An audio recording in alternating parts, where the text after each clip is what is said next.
Good afternoon, everyone, and welcome to the day two afternoon session. And today we have again Dr. M. Sandeep Kumar, Associate Professor from Mechanical Engineering, BV Rajasthan Technology. And already I have introduced him. So today we are going to have a discussion on factorial design of experiments. So in this, we try to keep it to very basic, like right from um, one factor at a time approach to how do we select even for factorial, full factorial design, partial factorial design, and followed by today's session, we'll have a hands-on practice on design of experiment on the same factorial design tomorrow.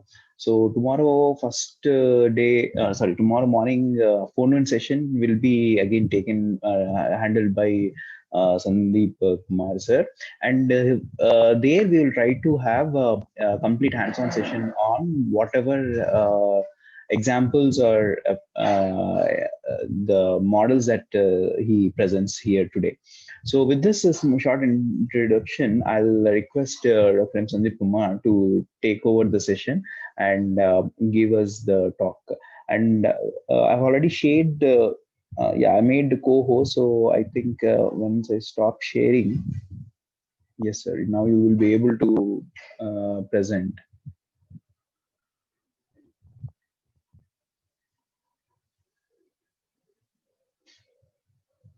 You unmute and then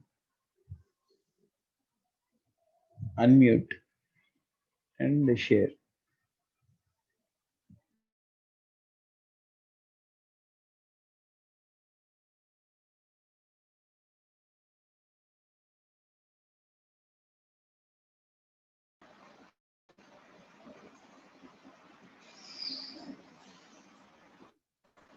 Screen sharing is about to start.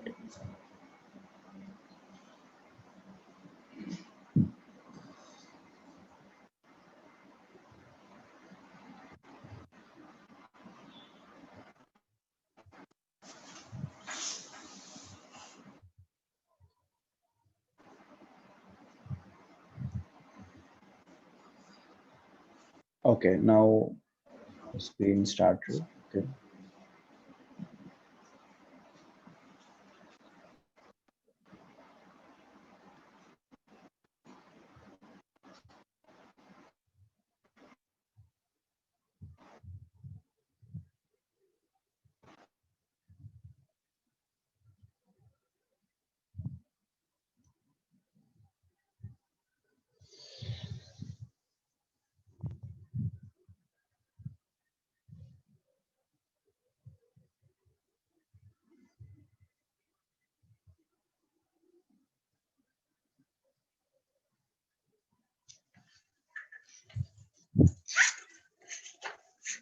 One second. I think again something has come up. 1 minute.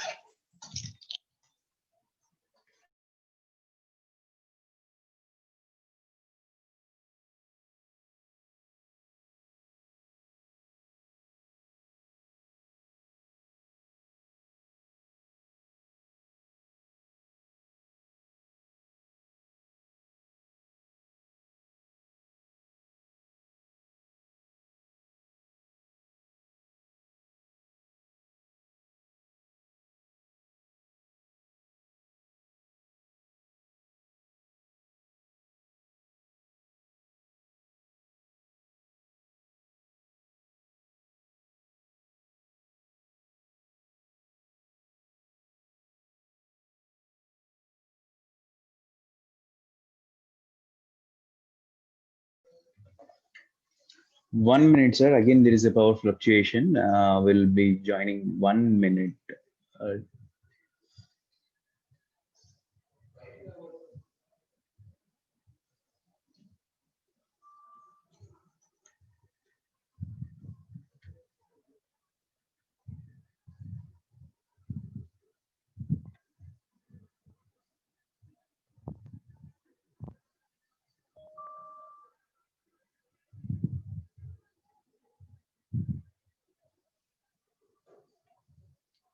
Copy. Copy.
Okay. I'm sorry, we had little glitches. Now it's fine. So now, now Dr. Sandeep is ready to give his presentation on full factorial experimentation, and we once again apologize for causing this delay. Is the screen visible now? Can anyone just unmute and acknowledge the same, because we are using Yes, the sir. same? Yes, sir. Yes, sir. We can see. Thank you. Thank you very much, sir.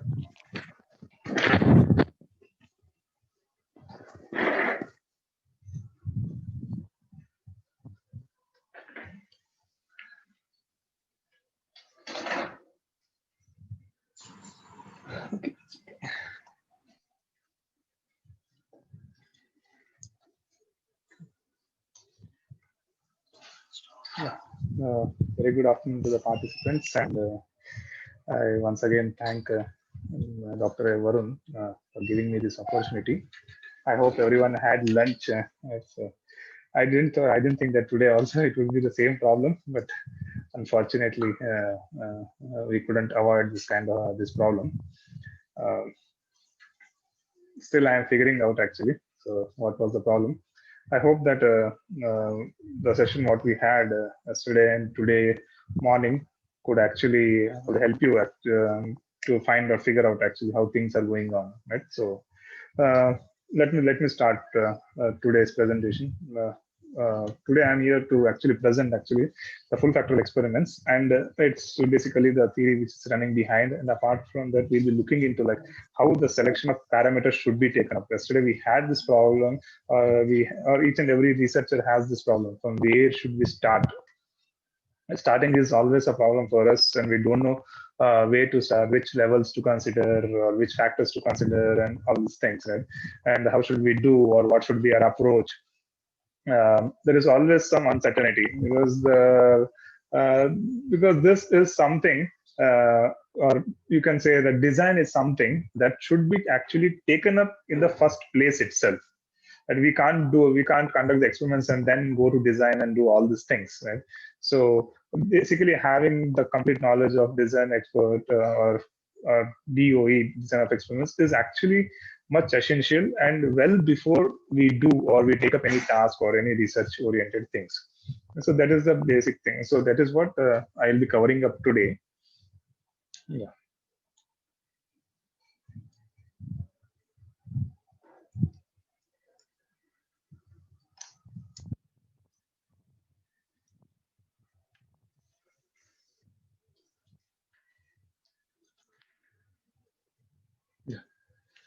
Yeah. So coming to full factorial experiments. Just I wanted to give you a glance about what is full factorial experiments, and then we'll go into one of the things that. So full factorial design creates experimental points using all the possible combinations of the levels of the factors in each complete trial or replication of the experiment. So usually what it meant to say is, if we have three levels and three factors, that it tries to do, or it tries to cover up all the combinations, right? We can't even let go, even means it doesn't let go even one of the combination. So we do the complete in and out of the experiments with all the combinations possible, right? So what do we do with this? Yes, maximum information. So usually when you need to extract, or when you have the feasibility, or there is a need to extract or get into the complete detail of any experimentation, then you can go with full factorial experimentations, right? So as we are considering each and every, right, we are doing, or we can say that we are doing with all the combinations, with all the factors, right?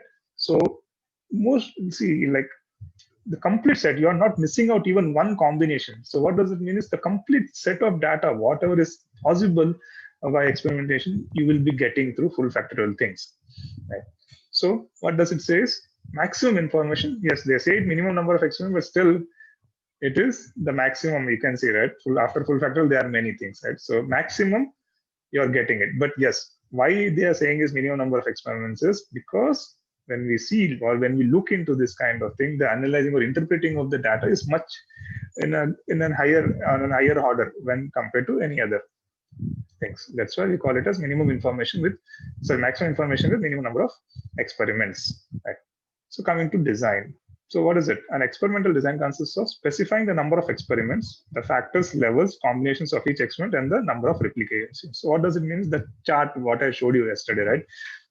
Or the table or the design what we get from the DOE, once we give all the input parameters, one design which we get, actually they show us the run order, right? So how or in which way we need to conduct the experiment. So that is regarding the design. So you need to get this design, but how will you get this design is the biggest thing, right? Yes, experimentation, sometimes you can do it, right? The experimentation, if it is an experimentation thing, it is not a big deal. You can 2 or 3 days or maximum 1 week, or some, if it's like a costly experiment, it may take around 1 month. But the first thing you have to see is the design what you're selecting is should be good enough, so that what you are looking at should be addressed with this design, with the selection of the design.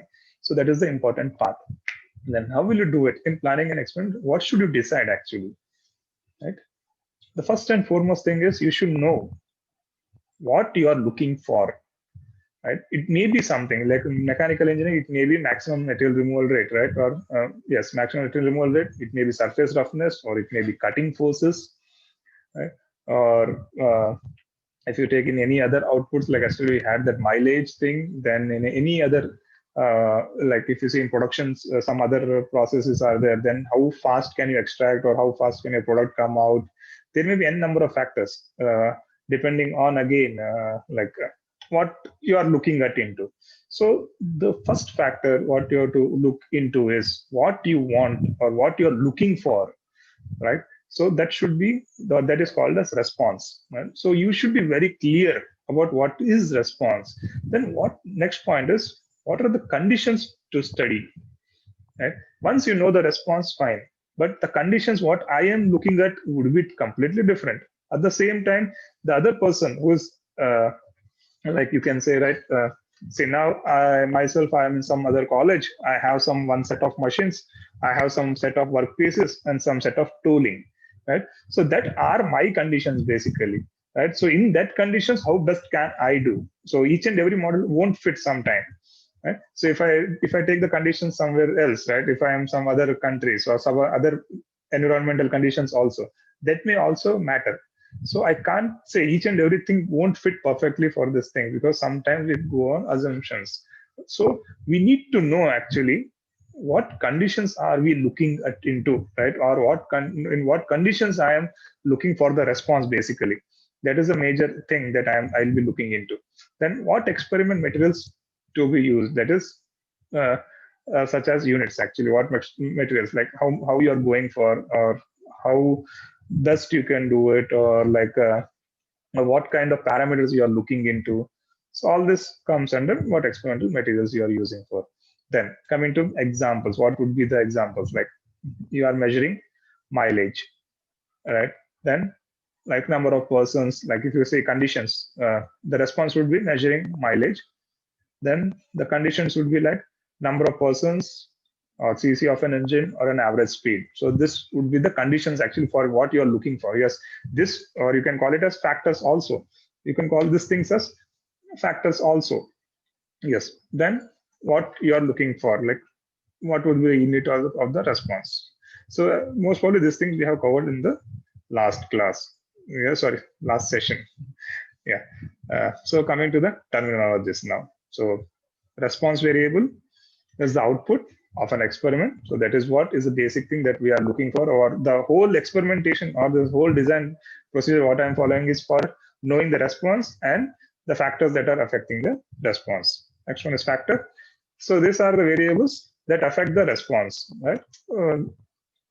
Okay, so coming to the levels, the values that a factor can assume. So this levels, as I told you, these three things which are there, response variable, factors, and levels are the three most important things that you need to consider. First thing is, and then you have primary factors, then you have secondary factor. Factors whose effect need to be quantified.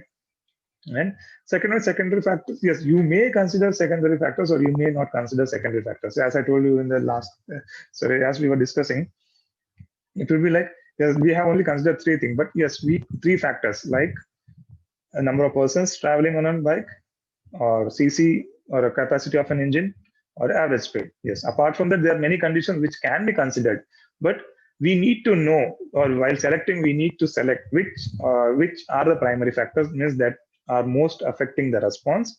And apart from that, you should know the secondary factors, but at the same time, you should know that secondary factors shouldn't affect the response that much, right?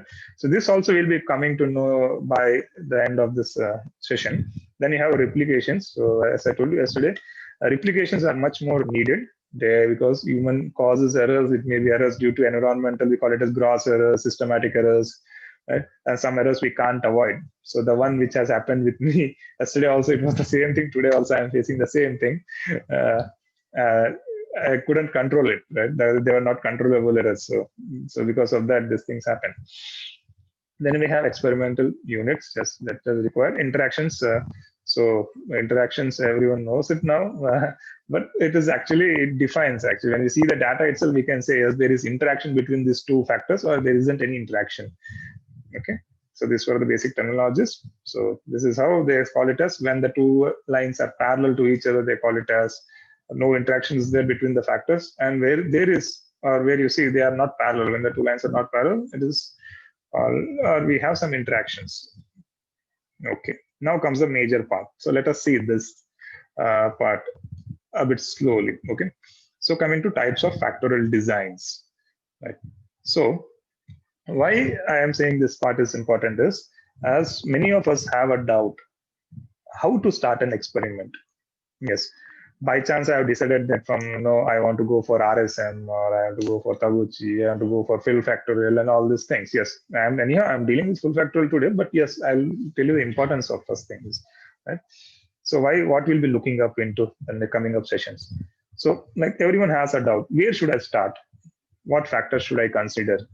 Will it be worth, or how can I from where, what factors, one is what factors should be considered, what levels should be considered, will the factors affect the response? All these things will be coming in place. At the end of the day, what happens is when you go for presentation of our work and all this, we'll be held up. They'll be asking you, did you do any trial experiments? How did you come up to only this certain kind of factors and this certain kind of levels? Why don't we have replications? So all this kind of questions will be asked up, isn't it? So we should be much more sure actually. And sometimes it is not much clear also sometimes that why we are typically selecting this. We may be saying that some X journal has taken this levels, if this factors, and I am also taking this thing, sir, or something we'll be saying up, right? But is that right? Then we'll be asking, what is the problem? He is also doing some turning operation. I am also doing some turning operation. Then what is the problem there? Isn't it? Many of us have this common doubt with us that the condition would be same. Yes, he is using the same kind of setup. I am also using the same kind of setup, or I am working on same material, you can say, using same tooling. But maybe the working conditions are different.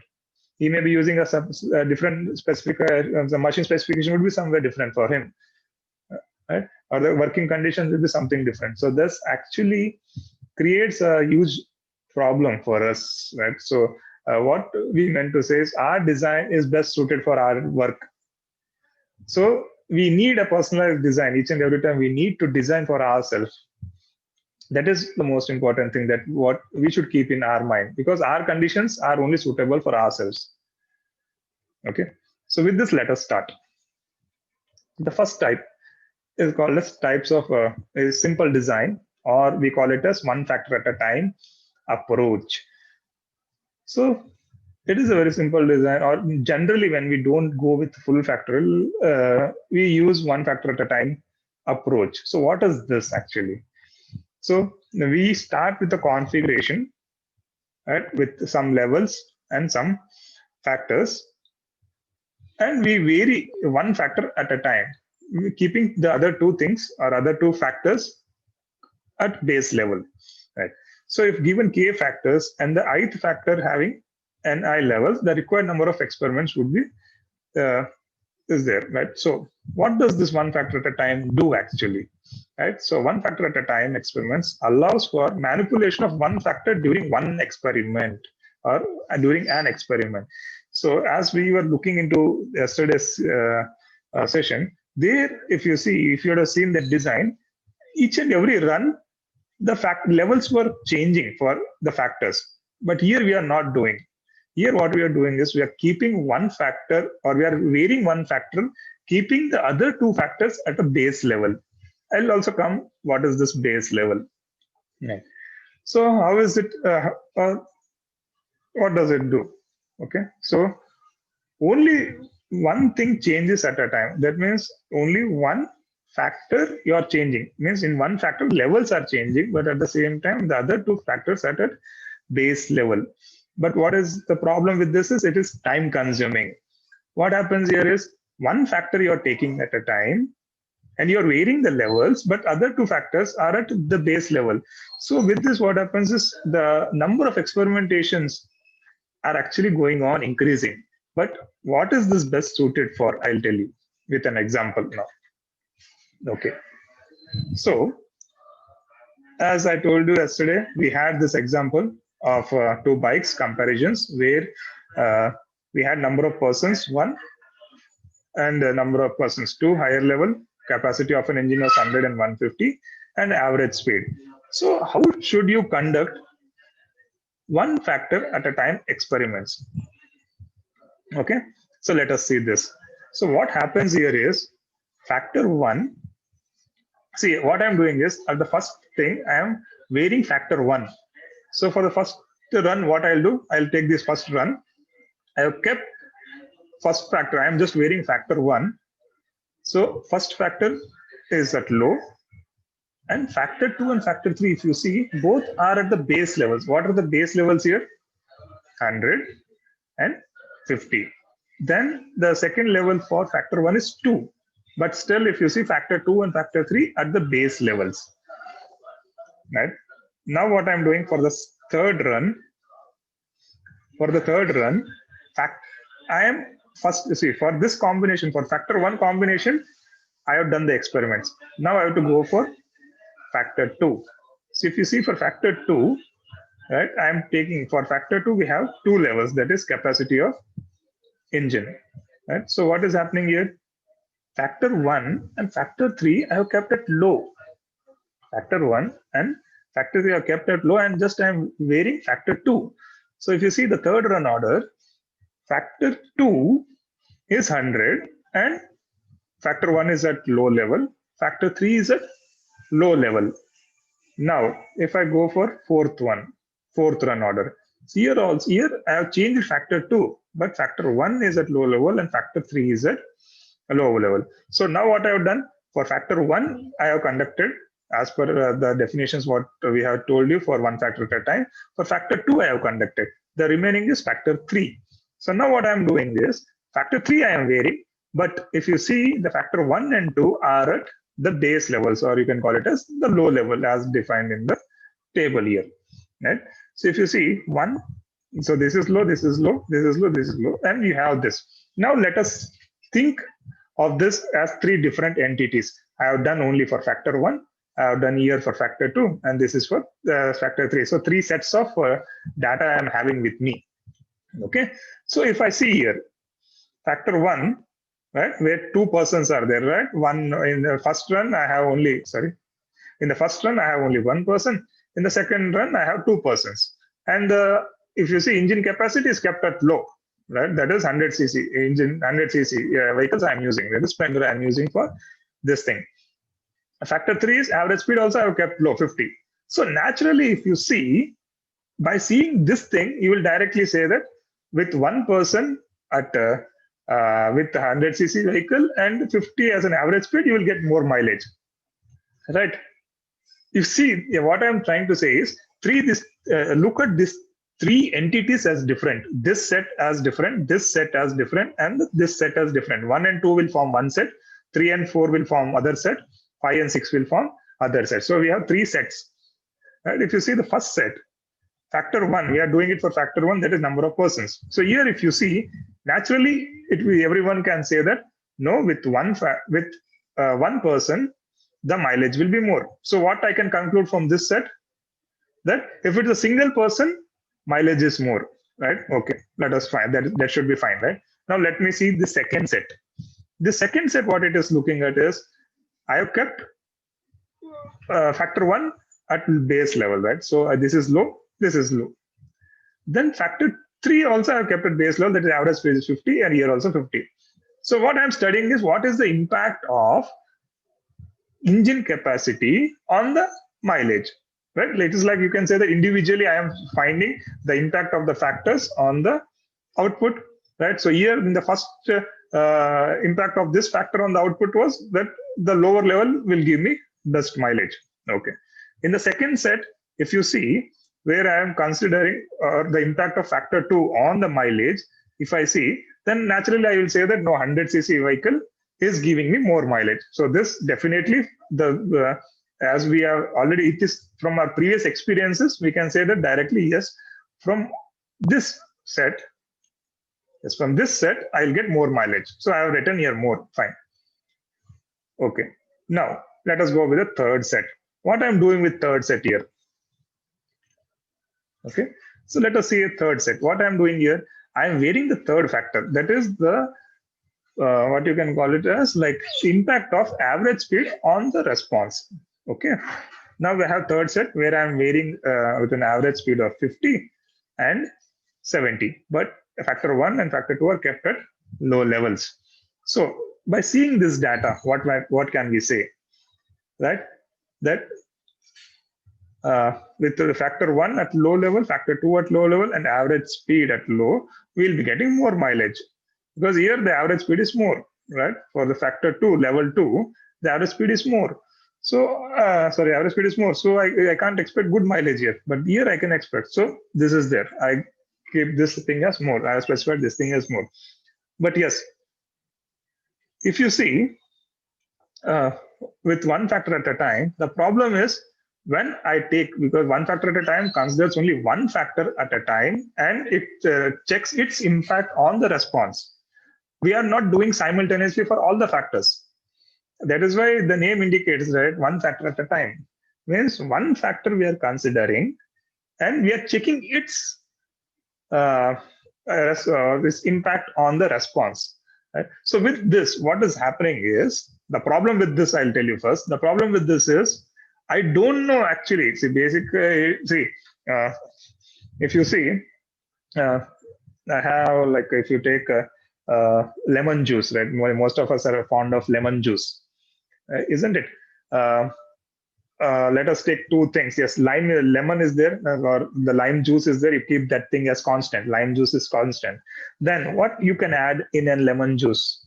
It's sugar or salt. Usually we use both. Sometimes we use sugar. Some people use sugar. Some people use salt. So what you're doing is, like, one factor at a time is basically, if you're adding sugar, one factor is sugar, right? If you're adding sugar, you're only adding sugar, and you are looking at the sweetness of it. Or sometimes you're adding salt and you're adding only salt. You're just looking how can you drink it or not, how much, what would be the taste. But sometimes what happens is, if I add both, right? Some people add sugar and salt both. In most of the cases, they use it, isn't it? So what would be the impact on that? That I don't know here, right? Because I am not doing the experimentation there. Initially, what I did is, I was going on adding sugar. I was looking at, yes, I can drink this much of sugar or not, because sometimes I may drink, or sometimes what happens is, your sugar won't dissolve, right? If you're adding more than necessary quantity to the liquid, that sugar won't dissolve into the liquid. That is the biggest problem. Yes, minimum, whatever may be the minimum, it will take, but you won't. If the sugar what you add in the water is less than the quantity what we taste, right, we won't feel that you have added any sugar, isn't it? But if you go on adding more, it will not dissolve in water. So that is the problem. The minimum range what is there, that is necessary, and the maximum range, what the amount of sugar that you can dissolve in the water, that is also necessary, isn't it? Next, coming to salt. Yes, you add a pinch of salt, but when you drink it, you don't know actually what is the impact of it, isn't it? Then if you go on adding salt, some situation will be there that you will not be able to swallow even the and drink. So that is a problem. We don't know actually. That is a major problem with experimentation. We don't know where to start. We don't know where to stop, right? What should be the lower level or the base level, and what should be the higher level? That is the biggest problem. But one factor at a time, when we combine this both, right? As I told you, sugar and salt, when we combine, we don't know what would be it, what would be, how would it affect the response. That is the biggest problem. So in short, what I wanted to say is, right, in one factor at a time, you don't have interactions, right? You don't know how much is factor 1 affecting the response, how much is factor 2 affecting the response, or how much is factor 3 affecting the response. So it would be a combination of these things. Yes, one factor would be affecting more, but what happens is, with one factor at a time, what I'm saying here is, no, with one person only I'll be going and I'll be getting highest mileage. Second one, what you're saying, no, I'll be going with 100cc vehicle only and I'll be getting the mileage. Third one, what you're saying, no, average speed is less and getting the mileage. So everything, if you see all low factors, if I say all low, if I kept all the low factors or at the baseline, naturally everything will be good. Then you'll be saying, why should I use a bike? I will use a cycle. If you ride a cycle, it is much more easier, right? No mileage problem at all. I can go much slower. So that isn't the case. That is the biggest problem here, isn't it? So I can't I can't say that. I will keep all the things at low. If I see material removal rate, or if you see surface finish, if I keep all the parameters low, I'll get a very good surface finish. But can I say that? No, that shouldn't be there, because that actually, or you can say that we are concluding, because we don't know the interactions, or how the factor 1, factor 2, factor 3 combinedly are affecting the response. And that is the biggest problem with one factor at a time. We don't know combinedly how factor 1, factor 2, and factor 3 are affecting the response. Right? I hope this thing is clear, and we'll be going for a detailed setup, or basically how will you select the levels. Okay. I'm sorry for the other participants who are here from the other branches. I would just apologize for that thing. Yes. So I would start with this condition. So most of us know machining. That is, so machining is the basic process which is used for material removal. And the problem with machining is, we try to do work on some good materials with good tooling and some conditions, isn't it? So we try to look at how efficiently we are machining, or we use some coolants, or we change the tooling. We do something so that as naturally we get our publications or our degrees. Fine. But the thing what we have to keep in mind here, as we were already discussing, like the sugar level, right? So if I had a pinch of a sugar in water, will I be able to feel that? The response is taste, isn't it? So basically the response there is taste.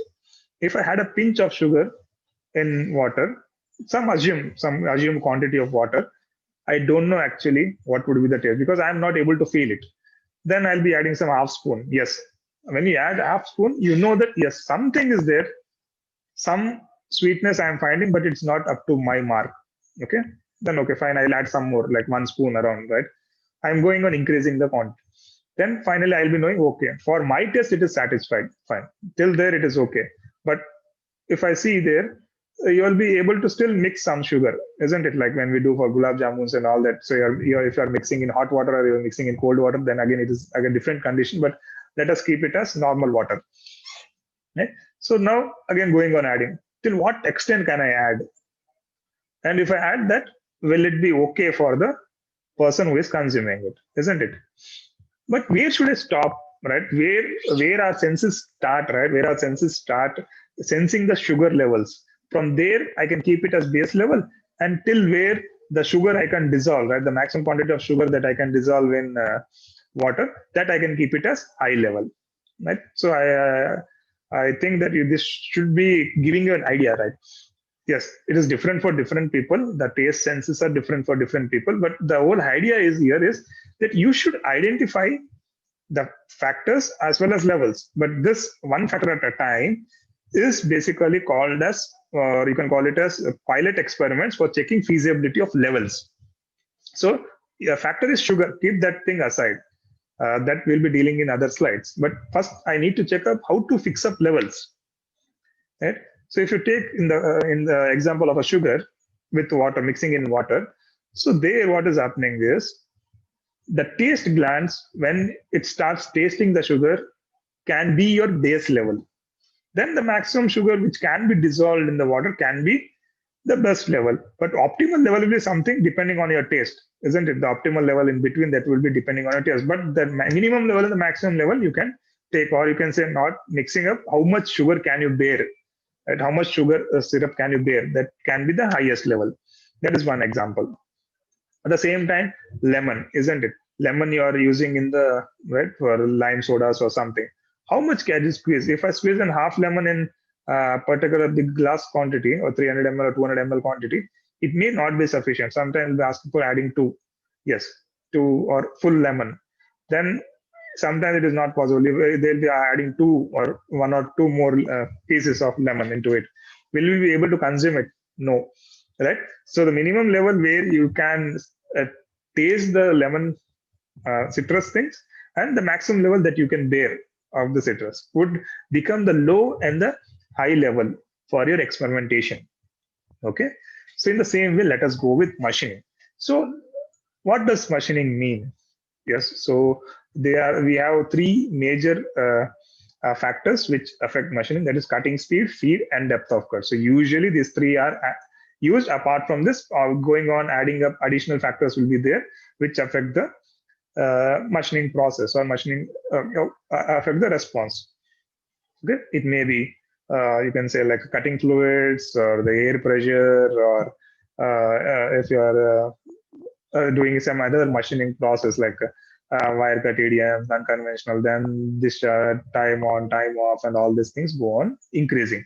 But what are the first three things that you need to fix if it is a normal machining condition? It may be a turning operation. Okay, cutting speed, feed, and depth of cut. So how will you select this cutting speed, feed, and depth of cut? That's the biggest problem, isn't it? So yeah, so let us take one example. We had Inconel 718. Everyone would have heard of this Inconel material, a nickel-based alloys it is. Or you can take titanium also. Both come in the same frame of conditions. So if you see, I need to machine, right? If I am a research scholar or somewhere or I'm doing research, I need to machine Inconel 718. What is the requirement?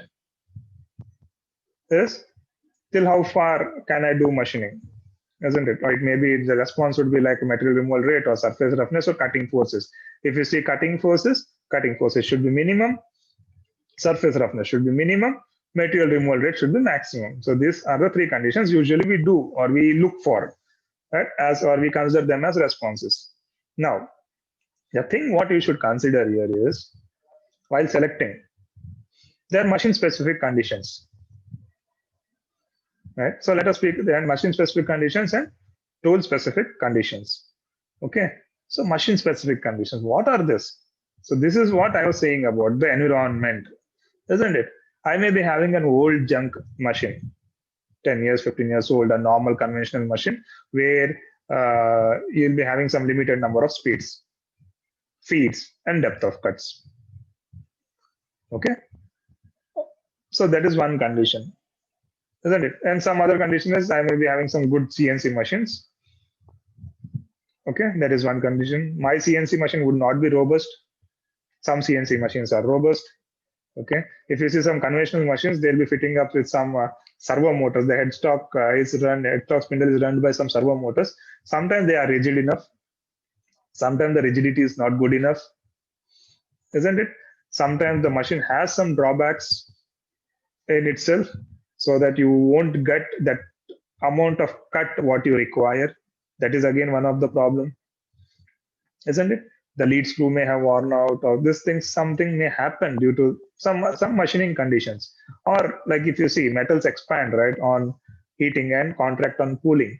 If I'm doing the same experiments in summer, and if I'm doing the same set of experiments in winter, naturally the things will vary, isn't it? So this is uncontrollable conditions. So I don't know actually what would be happening. So usually what they say is, if you've started experimentation, you have to do it continuously and finish it off with one go.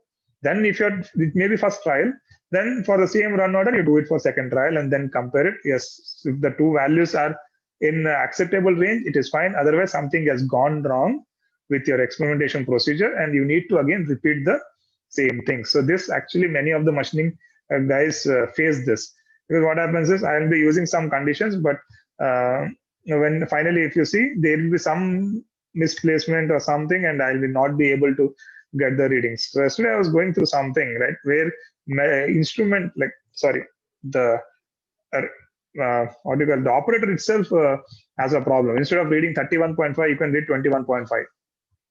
There is a huge bit difference between 31.5 and 21.5. But as an operator itself, when I'm writing out, let it be when I'm measuring surface roughness, I'll be writing something 10 microns or 1.22 microns, and finally 1.32 microns, I'll write it off, isn't it?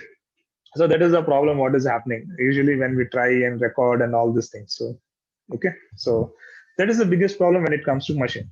So the conditions are completely different, and the machine itself, the machine specification, specific conditions, or you can say machine specifications itself are much different. Okay, this is regarding the machine. Now, what about the tool specific conditions? Yes, I wanted to machine in Conal. That is fine. But what about the things? For that, I need to select a tool, isn't it? Or you can call it inserts. Right? So I need to select an insert from the market. Yes, Kennametal is the leader of this. So if you browse Kennametal browse catalogs, they will be specifying if you are doing this material or this material, and then you can use this kind of sets of things. Yes. So then you'll be coming up, sir, what is the problem? Machine already, these guys are manufacturer given us specifications. The tool guys have already, Kennametal guys have given the specifications. What is that? Just I'll take the readings, isn't it? So we have this common attitude. So we too had it when we were researchers. Right? What is there actually? What is there that is changing much? No, nothing is there. The research, or you can say that publications are there. Some journals are there, which will give this. They have done this for this particular operations, such particular factors and particular levels, and I will also do it. So the whole intention here is, if I am not boring enough, but the whole intention here is to select the right levels.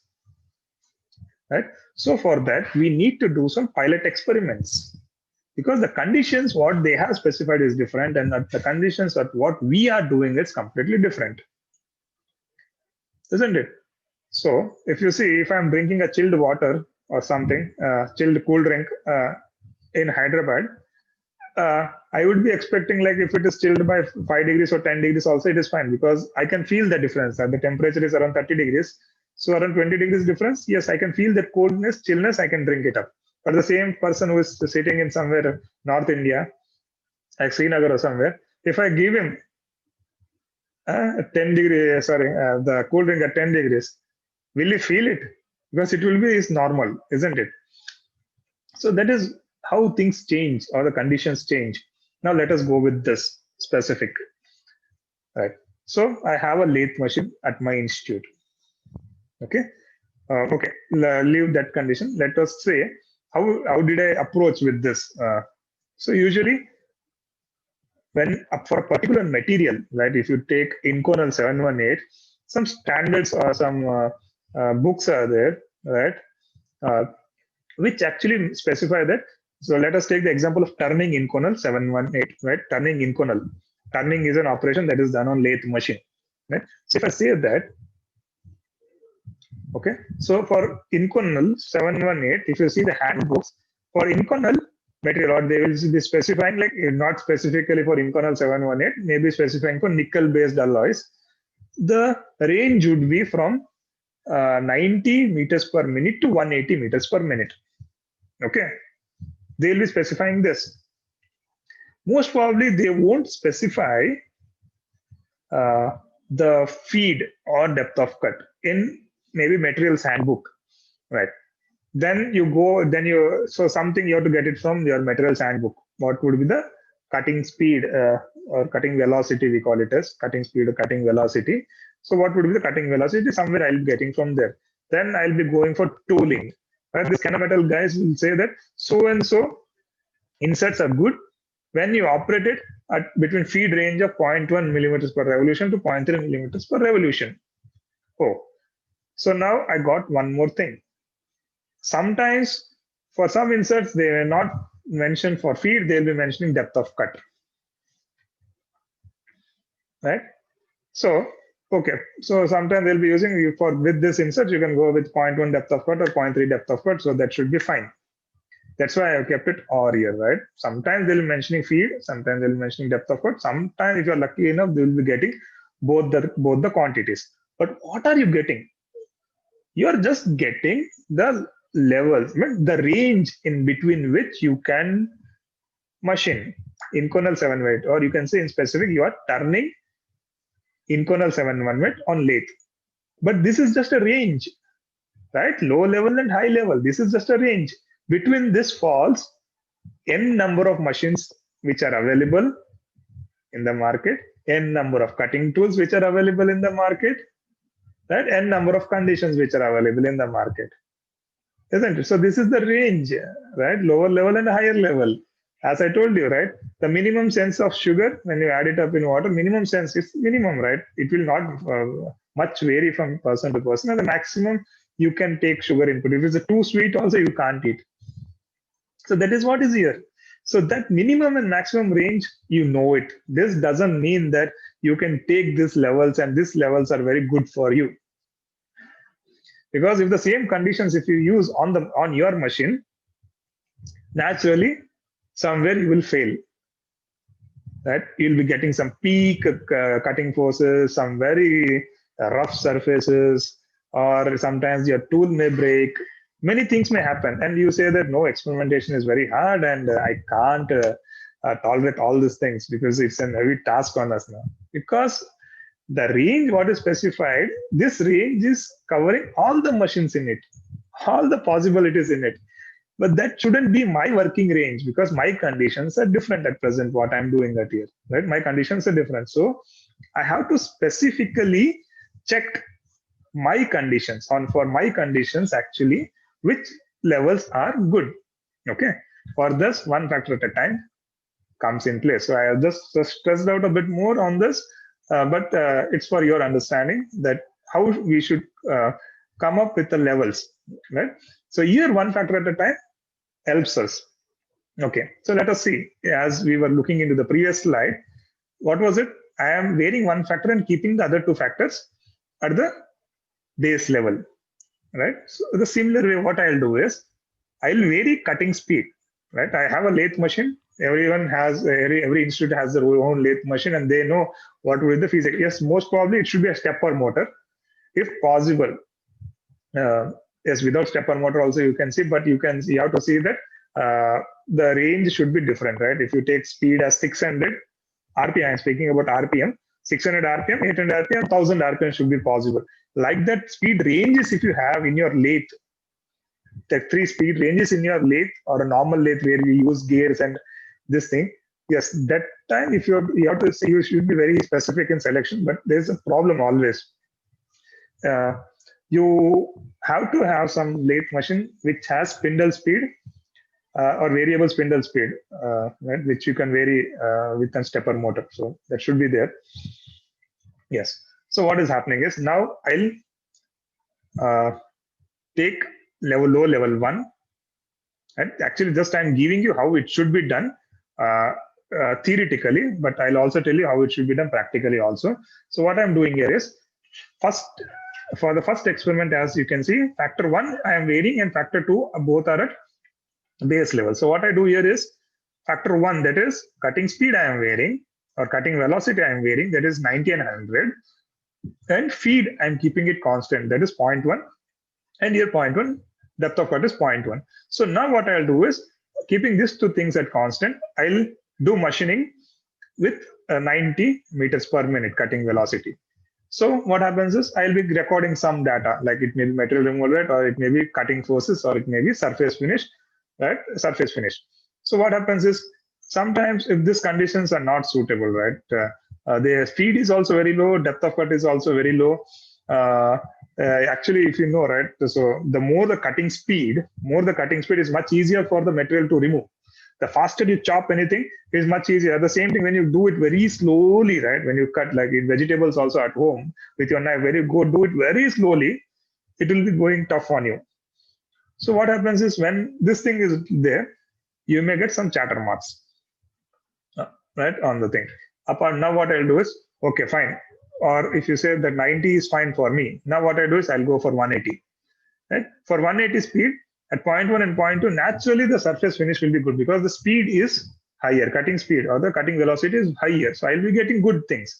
So what I can say, yes, 90 I can't use, 180 I can use. No, I can't say that basically. So when it comes practically, what I'll do is 90, then I'll take 100 or in this between values, right? 100, 120, 130, I'll be considering, and I'll be going on checking by keeping the feed and depth of cut constant. So what I'll do is at 90, I'm getting some chatter marks. I'll go for 120. At 120, I'm getting good. The machining is satisfactory for me.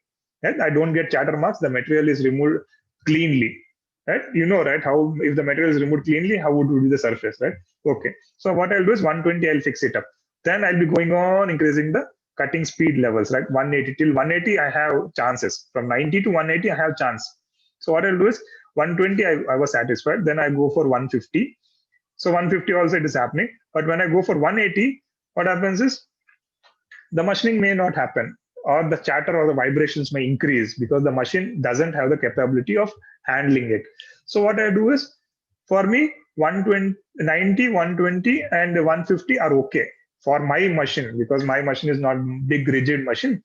And the spindles depends on the spindles and the drives also, how rigidly they are manufactured. So for me, 90, 120 and 150 are okay cutting velocities.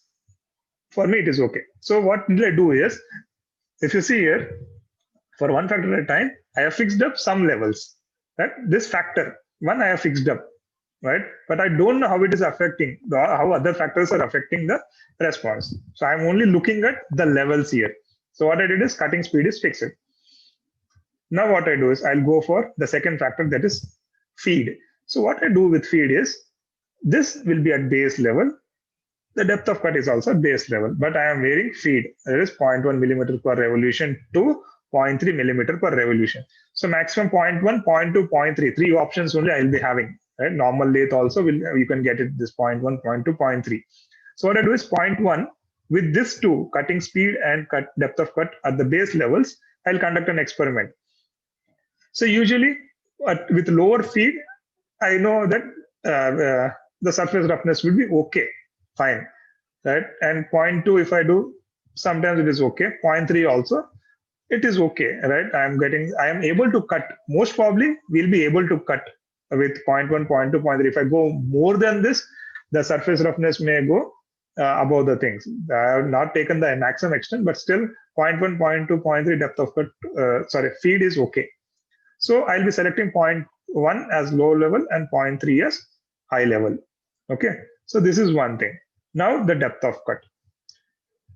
So here also I'll be doing the same thing. I'll be keeping these two factors at the base level, and then I'll be doing for this complete range. So usually some chatter marks will be there. Sometimes roughness will be more. Sometimes cutting forces will be more. It depends on, again, what conditions you are doing. But when you do one factor at a time experiments, you will be able to fix these levels. That, as I told you, initially from the material handbook or from the Kennametal's catalog, you'll be getting some range. But in that range, there are n number of conditions which actually are, or you can say that n number of conditions are there, and it will not be same for each and every machine. So you can select one or the levels basically. So your range from this broad, it may reduce down. It may go to the lower level or it may go to the higher level. If you have sophisticated measurements, it will go to the higher level. So instead of, as I told you, for cutting speed, 90, 120, 150, I may go for 120, 150, and 180. Isn't it? So feed also, if it is a very sophisticated and the drives are very good, I may go for 0.2, 0.3, 0.4 also.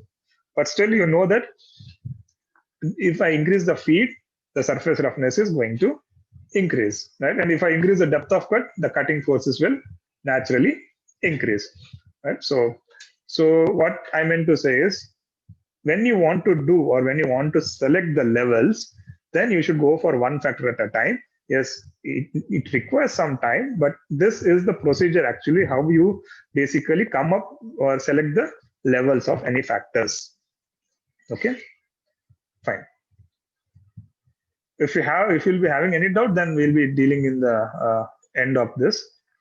Yes. So now coming to full factorial design. So the yesterday's session was also on this, and today morning we had a wonderful session from Madam Shalma. So she gave a completely theoretical part of the ANOVA and the regression equations and all this. Yes. So we'll be only touching up the superficial parts of this. So coming to full factorial. So here we do all possible combinations, all possible levels. We don't vary one factor. We vary all the factors at a glance, and then we see how it is affecting the response. So most probably when it comes to full factorial, we have some interactions, we get interactions, we know how one factor is affecting another factor, and this all things will be looking up into. And usually if it's represented by 2 to the power of k. 2 is actually 2-level full factorial experiments, like 2-level full factorial experiments and general factorial experiments, as I showed you yesterday. 2-level full factorial experiments where k is 3 in our case, right, which we considered the mileage case. There are 3 factors. K is actually factors. So 3 to the power of 3 is 8 experiments. Usually we get it when we consider full factorial design. Then the other one is fractional factorial design. So fractional factorial, we don't do the complete factors, but it's not like we don't do the full factorial. It's like we do less number of experiments, means, or we can say the fraction of experiments which are done in full factorial. So as we had looked into one of the screen from the DOE yesterday, that also will be coming up. So that there you can do, means if there is not much required, or still you want to do less number of experiments, you are not interested in the conducting full factorial experiments, then we can go for fractional factorial experiments. It's like 2 k minus 1, right? To the power of k minus 1. This may be minus 1, or it may be minus 2 or minus 3. Ith term, it is like ith factor. So it depends on how many factors you want to consider. So it's like usually, like when we consider fractional factorial for our experiments, it's like 2 to the power of 3 minus 1, because we had 3 levels. Minus 1 is 2 to the power of 2. So 4 experiments you are doing. And when you consider fractional factorials, you are doing 4 experiments instead of 8 experiments which were in full factorial design. Okay. Yeah. Now coming to full factorial design. What is this full factorial design? What does it consist of? Performs experiments for all levels of all factors, right? So all levels and all factors. You don't even leave one combination. Most probably with all the possible combinations, you do experiments. So what are you getting? You are getting large number of experiments that are needed, right? Or you need to perform large number of experiments. And the advantage of this is, yes, on the like you can say negative side of it, you have to do more number of experiments, more time you should spend, and all these things. But on the advantageous side of it is like you get all the interactions. Like how is one factor influencing the other factor? How is the step, or you can see if you see 3 factors, right? First factor influencing a second and third, second factor influencing a first and third, or third one on first and 2, right? So this all interactions will be there. So most probably you have gone through ANOVA like AB, like BC, AC, then 3 interactions like ABC, how the 3 simultaneously, how they are impacting. So that is it. Now, 1 factor at a time was for checking the levels. Then why do you need full factorial experiments? If it is possible, yes. It is, yes, you may not do like for the complete level, like I have, as from 1 factor at a time, I got the levels, that I'll be taking the baseline and the high line. That is fine. That 2 conditions only I may take it. I don't want 3 levels or 4 levels, right? Excuse me. So this kind of experimentation is called as preliminary studies. So what you do in preliminary studies, you study the effects of factors on the response, right? Can be identified. The effect of factors on the response can be identified here, right? Which factor is affecting the response, or which factor, how much it is affecting the response. So these are the things which you can do. So with 1 factor at a time, what you're doing, you are doing the level study. And with full factorial, if I see, as I told you, I am not doing a rigorous study here. I am just considering the baseline and the high line, isn't it? The range that is suitable for my machine. So I now there are n number of conditions, isn't it? Or n number of factors basically. So how are, or in the initial slides I told you, right? Primary factors, secondary factors. So how will you decide which is primary and which is secondary? Isn't it? So if that is the case, then if you think as a researcher, you think that no, these factors are important, then I should know which factors should be considered and which factors shouldn't be considered, isn't it? I can't go on considering all the factors, right? So I should know which factor should be considered, how much is it impacting the response. So that is the major thing that we should know. First thing, levels, then which factors to consider. Simply blindly, I can't say. Even my reviewer or the journal reviewer also, or maybe the our defensors, or when we do right, our guides won't accept this, isn't it? Which factor are you considering? If you are sometimes, if you see that factor would not be even valid, isn't it? Right. So yes, anyhow, we'll be going with the examples, but let us see now what are the advantages of factorial experiments. Let it be full factorial or partial factorial on one factor at a time. Right. So this is just a summary. So factorial designs are more efficient than one factor at a time, naturally, because we are doing it with all the combinations available. They provide more information at similar or lower cost. So if you follow factorial experiments, right, they do it with similar cost or similar runs, similar number of runs than one factor at a time, and give you a much more data to interpret or much more information from the same set of experiments. So if you see eight experiments using the one factor at a time and 8 experiments when you use with full factorial, the data what you get or the combination of experiment what you do, which will be much more informative when it comes to full factorial experiments. Right? They can find some optimal conditions faster than one factor at a time, isn't it? So as I told you here, let us go back once again.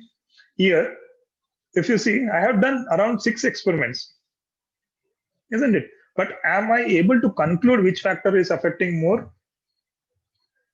No, I can't conclude. Here, what I say is, for the first set, this all low will give a good mileage. For second set, this whole low will give me a good mileage. For the third set, this low will give me a mileage. But I can't conclude which factor is affecting the response more. But I can say individually, I can say this factor is good, this factor is good. But I can't say which factor, how much it is affecting the response. So that is the biggest problem with one factor at a time. So for one factor at a time, you just keep it for fixing the levels. Okay, next one is factorial design allows additional factors to be examined at no additional cost. So if you see that chart, right? So with minimal number of runs, you can analyze the maximum factors. That is the advantage with factorial experiments. The chart will be coming up in the next slide. But many experiments or many factors can be considered with minimal number of runs. So you can study the effect of that factor on the response. As we have only considered 2 to the power of 3, 3 factors only we have considered. Sometimes it may be 7 factors, but you don't know, right, how many factors will, which factor will affect the response, right? So next one is when the effect of one factor is different for different levels of another factor, it cannot be detected by one factor at a time design, isn't it? The effect of one factor is different for different levels of another factor. What I have done is I have done one factor I am varying. The other 2 I have kept constant at the baseline. But if that baseline, if I don't keep it baseline and keep it at higher end, then what I am experimenting will not be valid, isn't it? Right? What I am experimenting will not be valid. So I can't use one factor at a time. Right? The factorial design are required to detect such interactions. Usually factorial, or as we do all the combinations here, we get these interactions, right? Use of one factor at a time when interactions are present can lead to serious misunderstanding of the response changes with the factor. So when you do or when you try to analyze the response with one factor at a time, you will lead to serious misunderstanding. So if I see, and this example, if I don't consider these 2 sets, isn't it, 3, 4, 5, 6, what you will be coming to conclusion with only this one set? No, if I ride a bike with single rider, with only rider, I'll be getting a mileage. That's it. I don't know actually what the capacity of engine is working or how the average speed is affecting. But we all know that average speed is affecting, right? CC of engine is affecting. But if I don't put up this set, then I'll say that this is there. If I don't consider first and third, I say only this. No, then I'll be only concluding that no, only CC of engine is affecting, other things are not affecting. Then if I say only this thing, third one, that is average speed, I will say no, if I'm going slow only, my mileage will be better. Otherwise, it is not good enough, right? So this leads a serious misunderstanding of the data what we have, right, or the experimentation. So that actually I wanted to clear today with one example, right? So this should be fine here, but let me go with this last point. Factorial design allows the effects of a factor to estimate at several levels of other factors. So that is what you can do, all the combinations. So at several levels of the other factor also, no need of other factor to be at base level. You can have it at all the levels, and that response I am doing it. So with minimum number of experiments, I am getting maximum output when compared to one factor at a time. That is what I was mentioning in the second slide, isn't it? Okay. Now I'll tell you how that misunderstanding was, right? Now you remember this thing, please. Everyone, try to remember this table, right? What I'm saying is, one person will give more mileage, smaller engine capacity will give more mileage, and average speed less will give more mileage, right? Keep this thing in mind. And the answers what you have given yesterday in the menti.com. Okay. Now let us take 2 factorial. Okay, 2 factorial or 2 level full factorial design, right? Because usually when 2 is mentioned, it is the number of levels. So 2 level full factorial design is you can adopt it for fixing the factors, right? 2 level factorial design is used for fixing up the factors usually. Otherwise, we use general full factorial experiments, or we go for some other RSMs and all this. These things are fine. But usually 2 level factorial experiments are used for fixing the factors. Right? So as we all know, 2 specifies the levels, 3 specifies the factors. Okay. So basically we use it as preliminary experimentation. Each of the Ka factor is assigned only 2 levels, that is baseline and the higher end of it. Then the levels are usually high and low, that is you can consider it as -1 or 1, that is coded 1. So usually if you don't mention in the DOE also, if you don't mention what you're finding that, it will give us -1 and 1. And if it is a third level, it will be 0. -1, 0, and 1. So the 3 levels will be like that. So as we are speaking about only 2 levels, it will be -1 and 1. So the scheme is a preliminary experimentation program before a more ambitious study is undertaken. So if you are much more interested and you want to give a very good, or you want to have a very good study, this kind of two level factorial experiments are used for identifying the factors which are more affecting the response. And if some factors doesn't affect the response, or they are in a very low range, like 1%, 2%, or 3%, when compared to the other way, they're having around 50, 60, 30 percentages influence on the response, then only consider that and try to avoid this. Okay. So the outcome of 2 to the power of Ka factorial experiments will help identify the relative importance of factors, and also will offer some knowledge about the interaction effect. Right? Yes, because we are taking some small levels. Yes, less number of experiments will be there, but still we will be able to identify the factors which are affecting more, and apart from that, the interactions between the factors. Okay.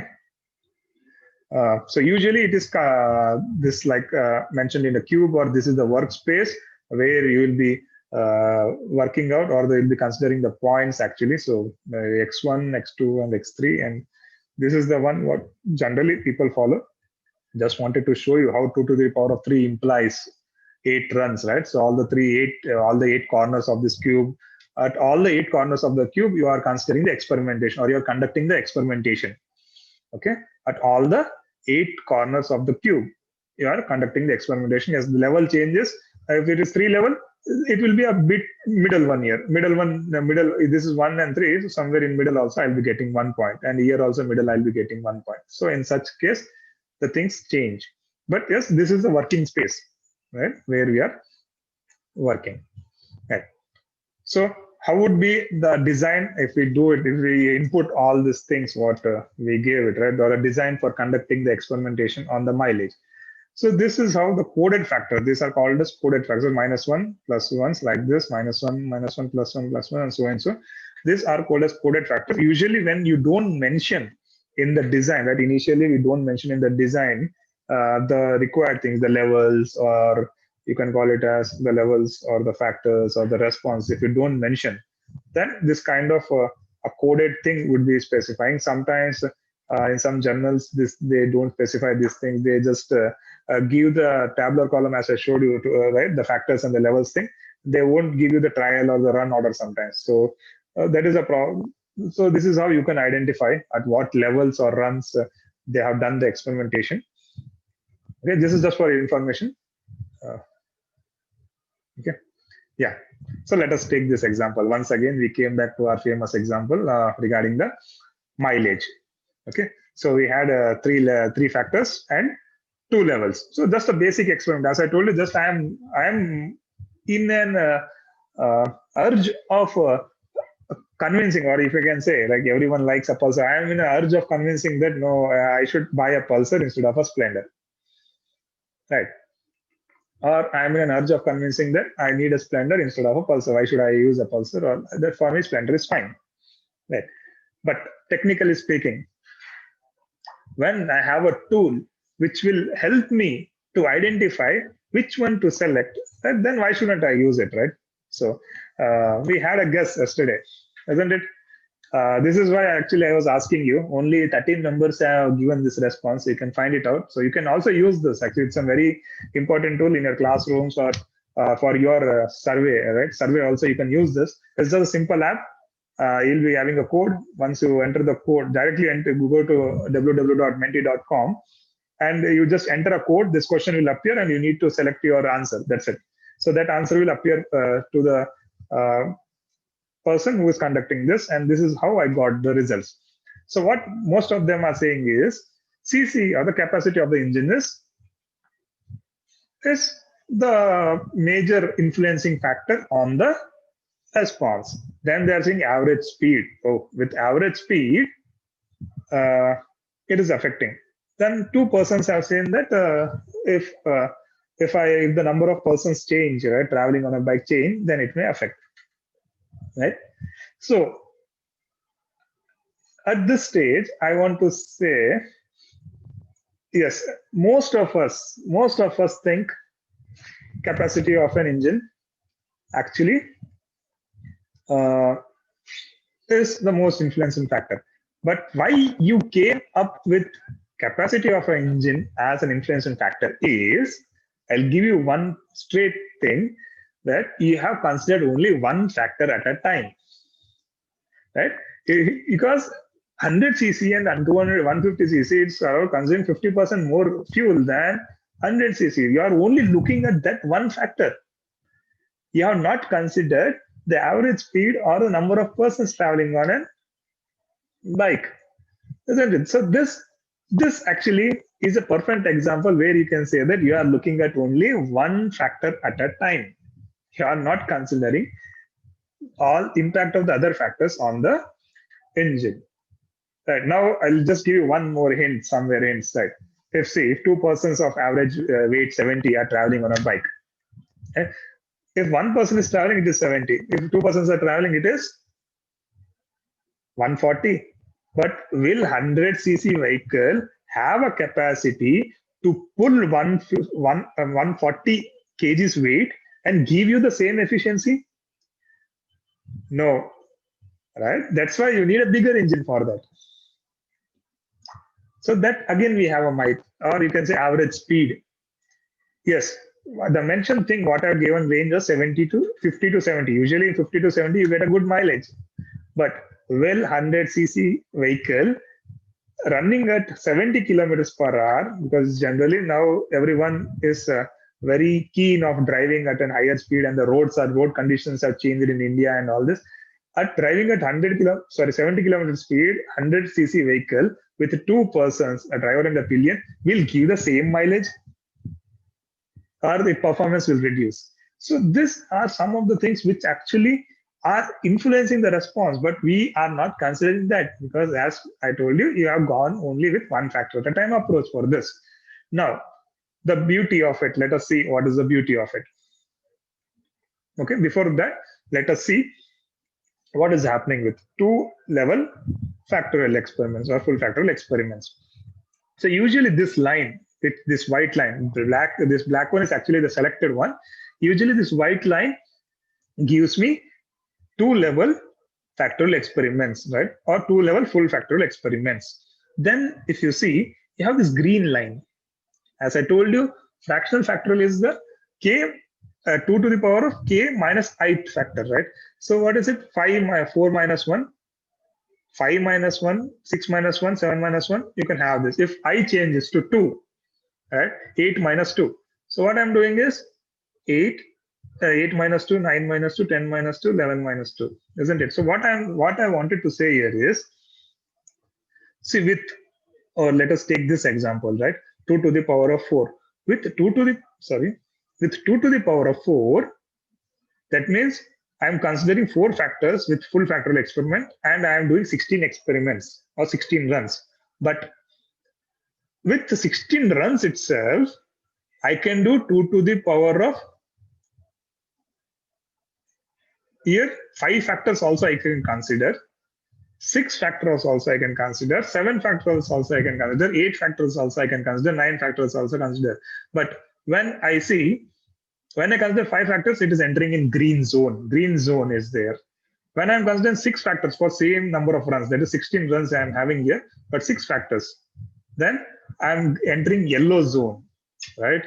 So yellow zone is for next 3, right? 6, 7, 8 factors, still 8 factors, it is yellow zone.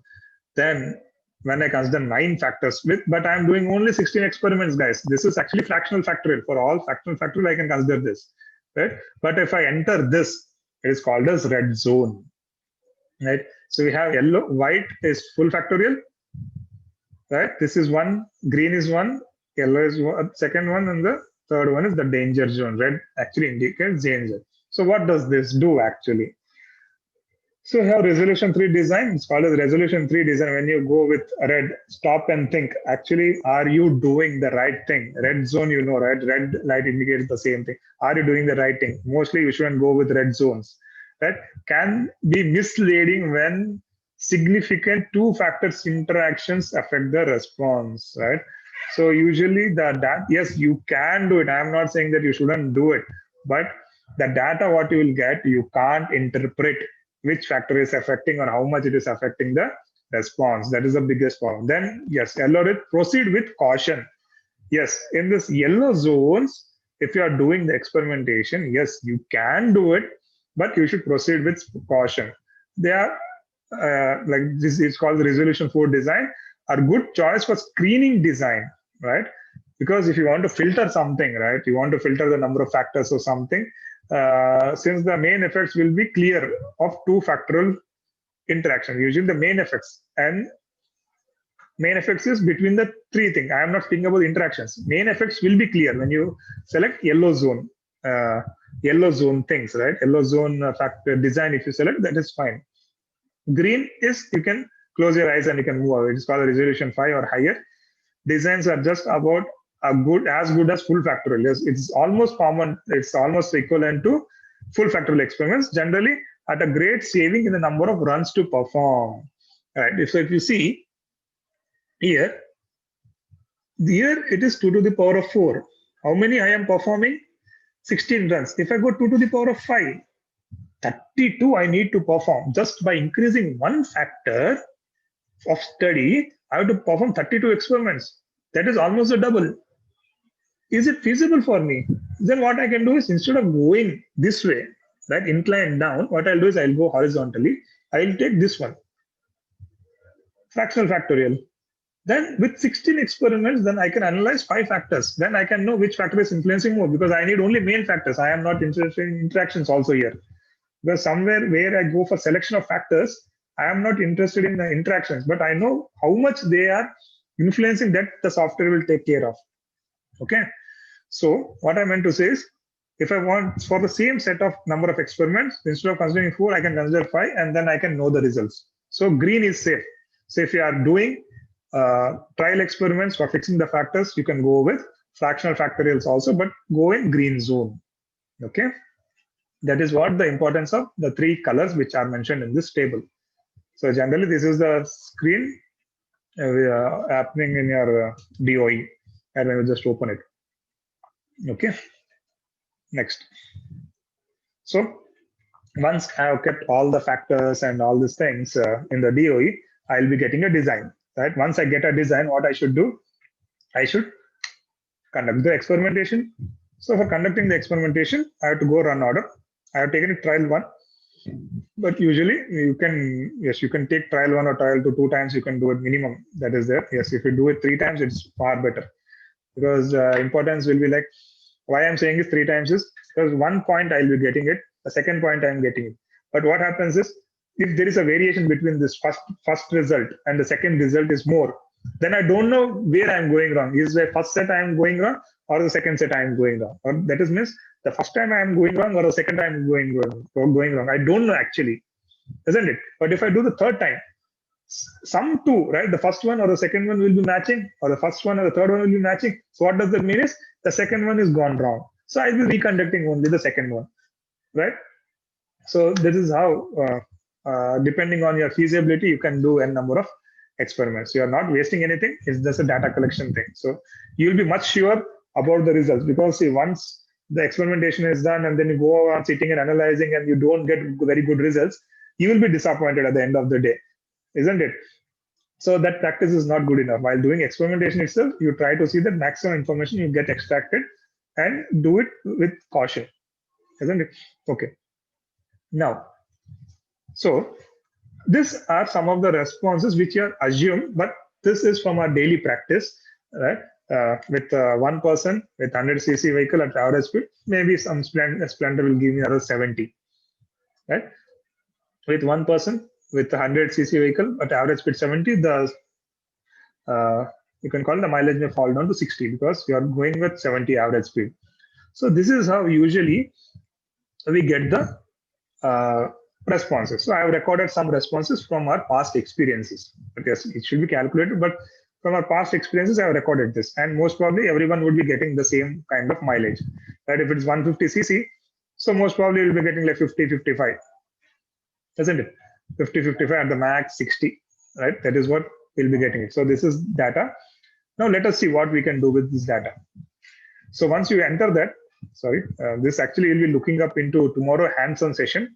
So before going into all the other slides, I will request each and every participant that tomorrow will be a hands-on session where you will be entering the data as I showed you, right? This layout or a design layout and the responses, you will be entering the data on your own, and then we'll be following the sequence of steps, because that is more important. If I see something and I go back, and when the real thing comes up, we'll be not be able in any position to analyze or repeat this procedure. So hands-on experience is always the best thing, right? Okay, so when it's a famous saying, right? When I look at something, or when I hear something, I'll remember less. When I look at something, I'll be remembering it more. But when I practice it, usually I remember it for a longer period of time. So that is only one thing. So that we'll be doing it tomorrow session. So once I enter all that, like some column informations will be there, right? This is how usually the column informations will be coming up: high, low, what are the factors I have selected, the standard deviations. So this was a part of today morning session, right? And how many runs you are going, you are doing at 8 runs, how many levels, it is 2 levels, how many factors you are going, 3 factors you are going.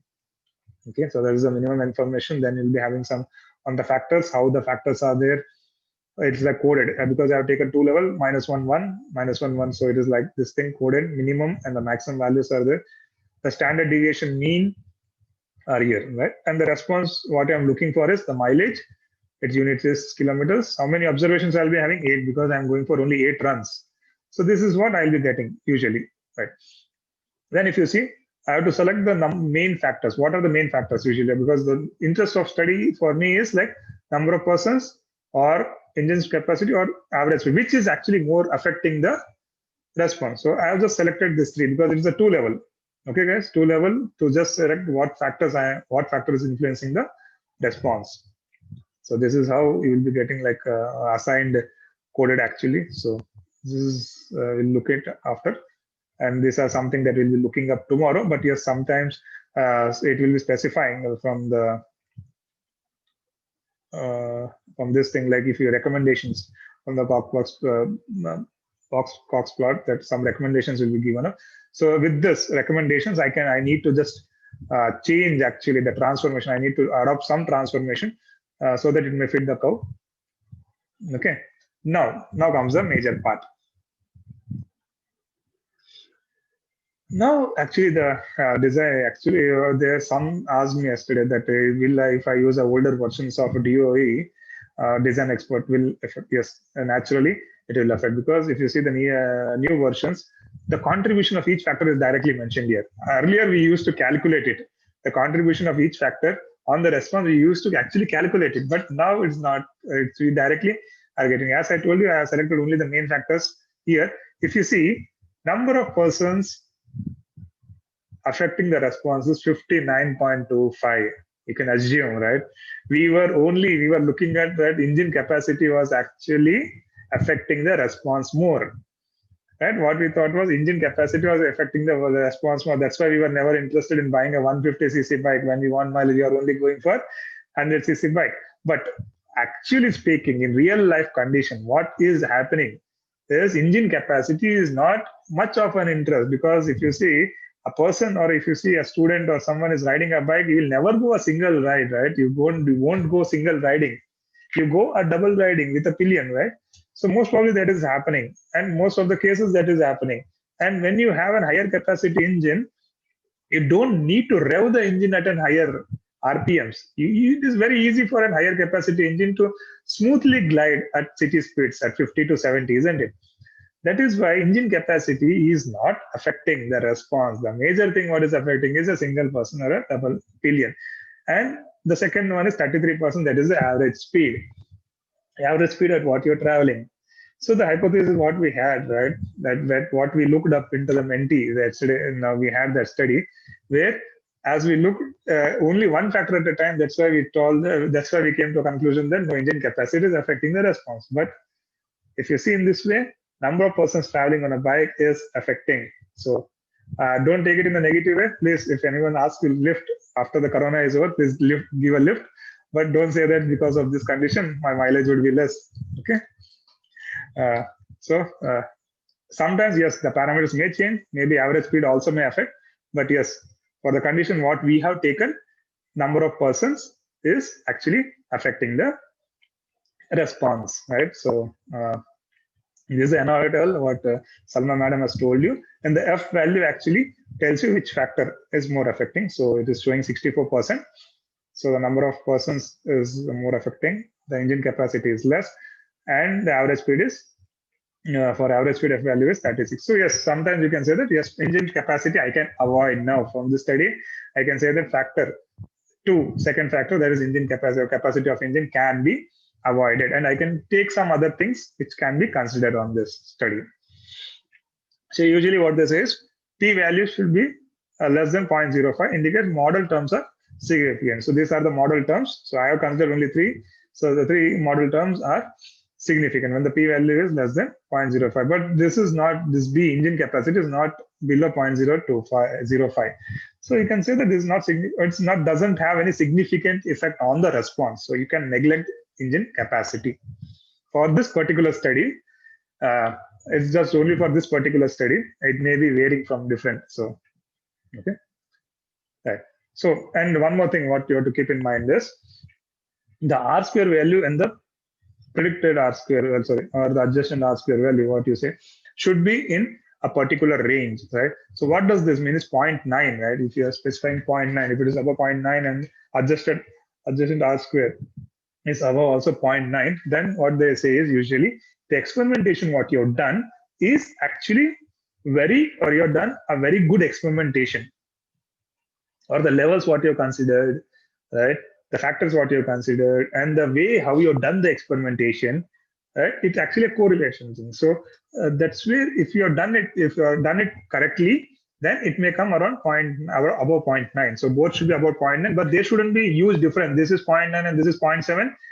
It will not be accepted. For most of the people, it will not be accepted. Yes, it should be above 0.9. Yes, there are some cases when it comes to Taguchi or something where it can be around 0.8 or 0.9, but for full factorial experiments, usually we specify that it should be above 0.9. Excuse me.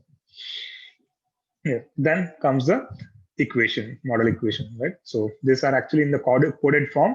So this thing also will be looking at A, B, C. If you don't give it A, B, C, it will be in the, if you don't specify what is A, B, and C, it will be in the coded form, or if you specify it, it will be in this. So the average equation, if you want to do this, and one more thing, guys, this equation is fit only for the range of levels what you considered. Outside this range, if you want to do it, it is not possible. Then you need to do some optimization techniques and all that, and then you have to do again a validatory for that, right? You have to validate that, and you have to validate it through experimentation. Then you can say that my model is okay, good, or showing good significance outside the boundary also, right? So at present, my model is good in this range. 1%, first level is 1% and 2%. Engine capacity is 100 and 150, and average speed is 72. So 50 to 70. This is the range, and this model fits good for this range. Okay, so this I wanted to show you how actually the things is happening. That is the graphs. So this beautiful graphs, you can get it directly from the DOE, and you can paste it in your publications also, or your manuscripts, or else you can in the when we go to the PPT, sorry, when we go to the software, I'll tell you how you can extract data from these points also. Okay, so if you see this, for the number of persons when compared to the mileage or the response, right? How it is affecting. It is one number of person is 1, and the 1 and 2. So when you have 2 persons, the mileage would be around 54. And for 1 person, it is around 63 or 63.5. At the same time, when you see engine capacity, as I told you, there isn't a much difference in the engine capacity. So you can avoid this. There is a slight difference, but still this upper limit and this one actually they are overlapping even. So you can say that yes, this can be avoided. There isn't much change. Yes, there is change. I'm not saying there isn't anything, but yes, you can avoid this. And the third one is average speed. So you can find this, right? So this is how you can say yes. So the thing what we predicted yesterday was like capacity of engine, but finally when we see from the data, capacity of engine is not a significant term here. Okay. Yeah. So this is how it will be mentioning on this for as we have done for all the 4 corners of this cube. So with that combinations, these are actually the mileages. You can select apart from this, you can select any one of this, whichever you want, right? So we have got n number of statistical data also. You can say yes, this thing is better, or else depending on the requirement. Let me go back once again with the results. Depending on the requirement, this 60 with 1 person and at an average speed of 70, 60 mileage is good for me, then I can take this term. This actually does fits for me. I'll take this term because with 1 person with 150cc and 150cc engine and 50 kilometers average speed, 65 I'm getting. Why should I go for something else, right? So depending on that, on your usage, you can select any of the data also in this. And apart from that, you can go for optimization and all these things. So whichever is optimal level, you can select. Okay. Now coming to fractional factorial designs. So it's one of the same things, but I wanted to introduce you this thing, fractional factorial design. So already we have seen that it is to the power of k minus 1 or ith term here. So we are doing almost fewer experiments than full factorial with similar number of runs. Okay, so that is the whole idea behind fractional factorial design when compared to full factorial design. So usually you can adopt fractional factorial design also for finding out the influencing factors, right? And apart from that, you can consider more factors and with a minimum number of runs. So you can study more factors. Okay. Yeah. So these are some of the underlying theories behind the fractional factorial design. So most of them we have covered it before, but fractional factorial design are usually expressed as like L, or it can be N or something, and it can be any tool. It is actually level, right? L k to k minus to the power of k minus p, where L is the number of levels of each factor investigated, and k is the number of factors investigated. So this p can be anything, 1, -1, or -2, or -3. It can be anything. Okay. So pre-describe the size of the fraction of the what fraction you want to do it. You want to do it one fraction, you want to do it two fraction, or you want to do it three fraction, right? So that is what P defines. Okay. So if you can see here, why I am telling this full factorial design is or fractional factorial design is if I take 7 factors, right, at 2 levels, and I want to do some experimentation. If I go for full factorial, it is like 128 I need to conduct, 128 experiments I need to conduct, isn't it? But if I go for fractional factorial at 2 levels, within 8 experiments, I can study the effect of 7 factors. But yes, it may be in green zone or yellow zone or red zone that you need to decide. If yes, if it is and red zone, it's not recommendable. You won't get that significant output. So most probably try to see that you will be in a green zone or yellow zone. I think this is of a red zone example. Okay. So most of the time it is not possible to conduct that many experiments. That is why we use fractional factorial, because for trial or preliminary experiment where we have n number of factors to be considered, it is not possible to conduct full factorial experiment. That's why we possibly try to use fractional factorial. And we can reduce the number of experiments, and yet an adequate representation of the relation between the output of the experiment and variation of the factors can be studied. Right? You are using less number of experiments, or you're conducting less number of experiments with more number of factors, but still you will be in a position to say actually which factor is affecting how much. Right? So that is the whole idea behind fractional factorial experiments. Yes, you can do fractional factorial experiments when you are having more number of factors. Otherwise, if it's just 3 factors or something, you can go with full factorial experiments. The answer is yes. Right. So replace the full factorial design with fractional factorial design if it is possible. Right. And you want to do less number of runs. So in fractional factorial design, only certain combinations of levels of the factors are used to conduct the experiment. You don't do it all the combinations. So that is one way you have to look into it. And the PA helps to reduce the number of experiments. And at last, the price to be paid is all interactions will not be resolved, right? So the last problem is all interactions will not be resolved. It is simple. In a simple case, actually, that is what they are defining. Once again, they are defining that 2 or 3 factors. The economy of reducing number of experiments by 1 may not be all that important. So if you are doing for minimum number of factors, it may not be that important. But when you do it for higher number of experiments, then naturally it will be important. And when you expect some factors or interactions between some factors to be unimportant, then you can do it when you are able to identify that. And finally, the fractional design is useful when main effects dominate with interaction effects being of lower levels. So that is what you need to consider. So this is what you can find it out, guys. So as I told you, this 8 runs and this thing, as I told you, to 7 factors, right? To the power of 7, you have entered already the red zone here. Right? Instead of 128 experiments, you can do it with 8 experiments, but still you have entered the red zone. So instead of that, you can go with this green zone where you have 16 runs. And still it is in yellow zone, right? So it is okay. With caution, you can do it once. With precaution, with caution, you can conduct the experiments and you can find out which factors are affecting. So with this, I would like to end today's session, and the session is open for queries. So if you have any queries, you can just leave it in the chat box. Sir. Yeah.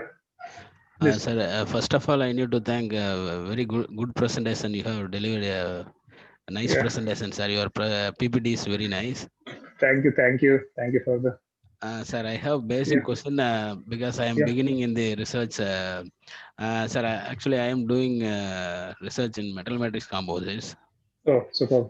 Sir, while doing this VR optimization, how we can go ahead with this? How we can set this level and factors? Sir, you have already you have given a clear information about it. But even though I am little bit confused about this, how to select this level.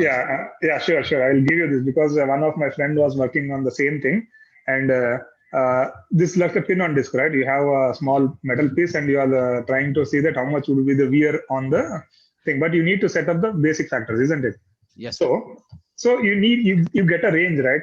Usually what the speed and what should be the pressure on the pin, and that is what you get already the basic range, right? Yes, sir.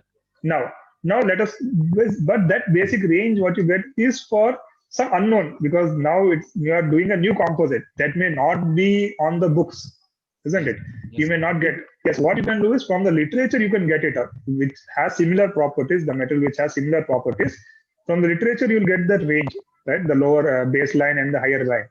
But as I told you, there is a range, and in this range they'll fit n number of machines, the pressures and all these things, isn't it? Yes, sir. So now what you do is one factor at a time. Fix one. If you consider 3 factors, fix 2 factors. Okay, sir. Right? Just now concentrate on the pressure. Now I will be giving you an example of only pressure. Right? So you have this pressure range, isn't it? Fix all other factors at the minimum level. And now what you do is at the base level, first experiment, what you do is with minimum pressure you try to apply. Okay. Right? And the disk is running. But if you see, after some time, we will be having fixed time, right? You'll be doing this pin on disk for a fixed time amount of time, because time you can't vary, that parameter you can't vary. So what you do is you fix the time. When you see again that workpiece, what you're testing for, and weight of, or if you see, sometimes there may not be any wear. Yes, sir. Because the problem is the pressure what you're applying is not sufficient for wear. Okay. Yes. So now you go on increasing the pressure. Okay. So like pressure, so you go on increasing the pressure. When at a certain pressure your wear starts. Okay. So that will be your baseline. Okay. Okay, sir.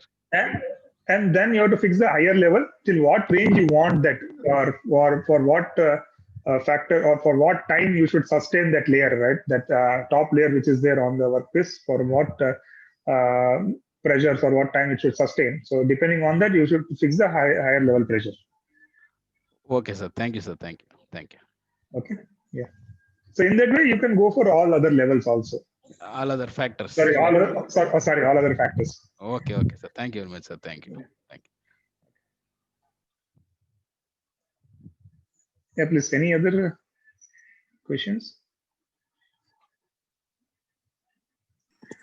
As you concluded in the last line, factorial design and the full factorial design. So what Yes. to choose and what not to choose? How you decided in that case? Means the question is not clear. The full factorial and the fraction factorial design. Yes. So how to conclude that, whether what is the way to go for choosing either one or this full or fraction? Or either full or fractional. First thing is, if you are doing two level full factorial design with minimum number of factors, that is 2 or 3, right? Then you can go for full factorial. You don't need to go for fractional factorial. And you are doing trial experiments, right? But the number of factors that you need to consider are more. You want to study the impact of I don't know actually how many factors are affecting the response. And I want to conclude actually like which factor is affecting more. Then I can go for fractional factorial experiments, which will give me an idea which factor is affecting more. Okay, but no, I want to do, in case somewhere I want to know, I don't want to go with any other method like RSM and all things, but I want to do a rigorous study of this process. Then I'll go for full factorial experiments. Blindly, I'll go for full factorial experiments. I'll see all the interactions in full factorial experiments. I have two levels and the 4 factors in my experiment. Okay. I also working to know the behavior or the impact of action of all.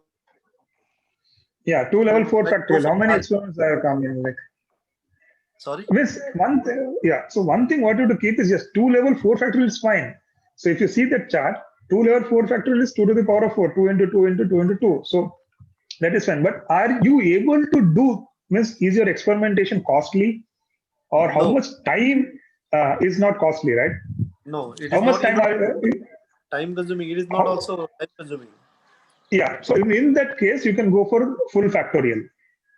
You don't need to think any alternate about this. You don't need to think about what is meant by sorry, pardon.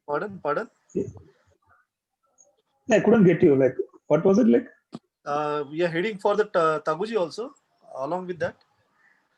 No. What I'm saying is, if your experimentation is not costly and not time consuming, right, then the best possible thing what you can do is we will go for full factorial experiments. Okay. You don't need to think of RSM or Taguchi now, because this thing, full factorial experiments, will give you the complete interpretation. Okay. Okay. So you don't need to go think of any other design. Okay. Okay. Fine. Thank you. Thank you. And what is the resolution 4321? What is that? And what is the mean by that exactly? They say, yeah, this is actually a software thing. They just mention it like that. Higher resolution means it gives a better result. That's it. So okay. It's just a software thing, nothing technical. Okay. Yeah. Fine. It's good. Thank you very much. Thank you.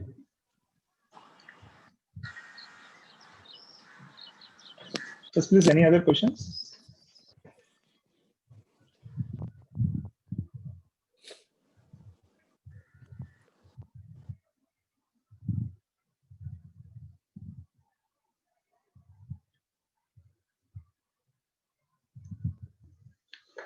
Yeah, so dear participants, actually, like tomorrow morning also we'll be having an insight of this. So if you have your own data, that is fine, actually very good, very much fine. But we'll be solving this problem also. Apart from that, some of the machining problems also we'll be solving. So you'll be having the data, and that you have to do it on your own, so that you can share your screens, or you can just post us in the WhatsApp, so that we can see and respond actually how you're going and which way you're going, right or wrong.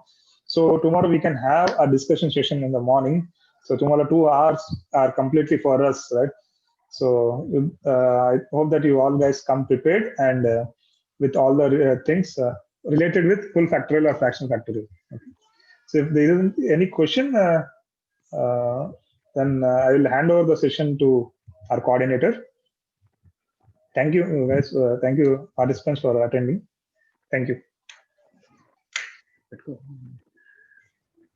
Hello. So thank you very much, Dr. Sandeep.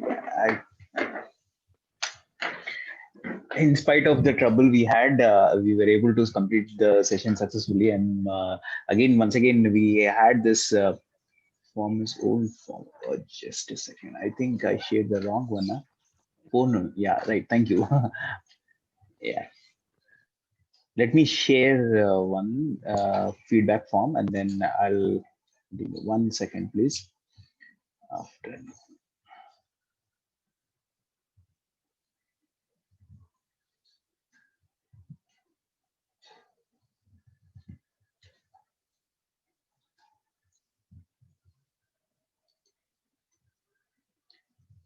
Yeah. So.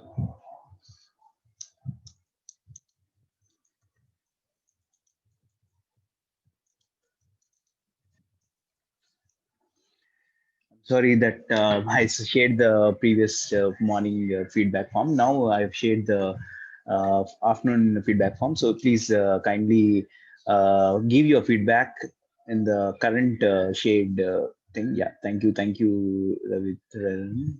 Thank you, sir. So thank you for the talk, Dr. Sandeep, and I think that gave us good introduction to factorial design, and you'll have much better experience when you go to the hands-on practice. And like sir was mentioning, you can also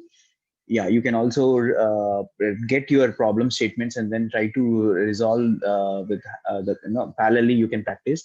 And another point I want to mention to this, what sir was mentioning, like you can also think about response surface methodology before deciding this factorial design. Yes, factorial design I totally agree, because it covers the entire thing. But when you want to have the response like in the form of a curvature, like how to interpret the data or predict it, then I think RSM will be even more better. That is the next level. So that's why it is planned in that way. So you can check with factorial design, then you can now, if you are satisfied, well and good. If you're not, then you can again try with RSM, and that should be okay for. So okay, thank you once again. I request all of you to fill the form, and we'll visit again tomorrow 10 o'clock with the same link. Thank you all. Thank you, Dr. Sandeep.